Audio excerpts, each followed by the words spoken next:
దీపం ఉన్నప్పుడే ఇల్లు చక్కబెట్టుకోవాలని సామెతను పక్కాగా ఫాలో అవుతున్నాడట ఆ హీరో. నిర్మాతలకు లాభాల పంట పండిస్తున్న సినిమాలు చేస్తున్న ఆ హీరో తన రెమ్యునరేషన్ కూడా భారీగా పెంచేస్తున్నాడట. ఇప్పటికే సౌత్ లో ఎక్కువ మొత్తంలో రెమ్యునరేషన్ తీసుకుంటున్నాడనే టాక్ ఉండగా ఇప్పుడు ఆ మొత్తం కూడా పెంచడమే టాలీవుడ్ లో హాట్ టాపిక్ గా మారింది.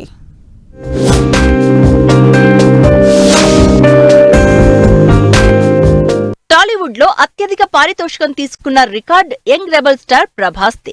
వరుసగా పాన్ ఇండియా సినిమాలు చేస్తున్న ప్రభాస్ రేంజ్ సినిమాకి పెరుగుతోంది. కల్కి సినిమా విజయంతో తన మార్కెట్ ని కూడా భారీగా పెంచాలని డిసైడ్ అయ్యాడట ప్రభాస్. వరల్డ్ వైడ్ హిట్ కొట్టిన కల్కి దాదాపు 1200 కోట్లు వసూలు చేసింది. దీంతో తన రెమ్యునరేషన్ ని ప్రభాస్ పెంచేశాడని టాక్ వినిపిస్తోంది. ప్రస్తుతం 150 కోట్ల రూపాయల వరకు రెమ్యునరేషన్ తీసుకుంటున్న ప్రభాస్ వచ్చే సినిమాల నుంచి 200 కోట్లు వసూలు చేయాలని నిర్ణయించినట్లు చెప్తున్నారు.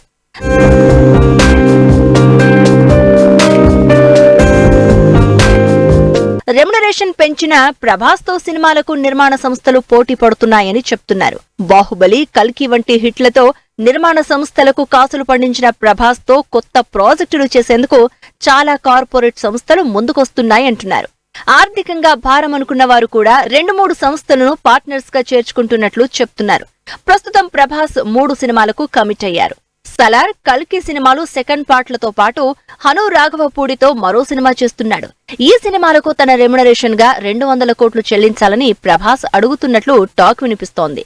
అయితే ప్రభాస్ ఇలా తన రెమ్యునరేషన్ పెంచుకుంటూ పోతే ఆయనతో సినిమాలు చేయాలనుకుంటున్న నిర్మాతలకు కష్టమే అని అంటున్నాయి సినీ వర్గాలు. మరోవైపు మిగతా స్టార్స్ కూడా ప్రభాస్ రెమ్యునరేషన్ గురించి తెలిసి తాము కూడా పెంచాలని అనుకుంటున్నారని తెలుస్తోంది. తమ రెమ్యునరేషన్ పెంచకపోతే మార్కెట్లో తమకు డిమాండ్ లేదనుకునే ప్రమాదం ఉందనే కారణంతో కొందరు యంగ్ హీరోలు తమ రెమ్యునరేషన్ పెంచే విషయం తీవ్రంగా ఆలోచిస్తున్నట్లు చెప్తున్నారు.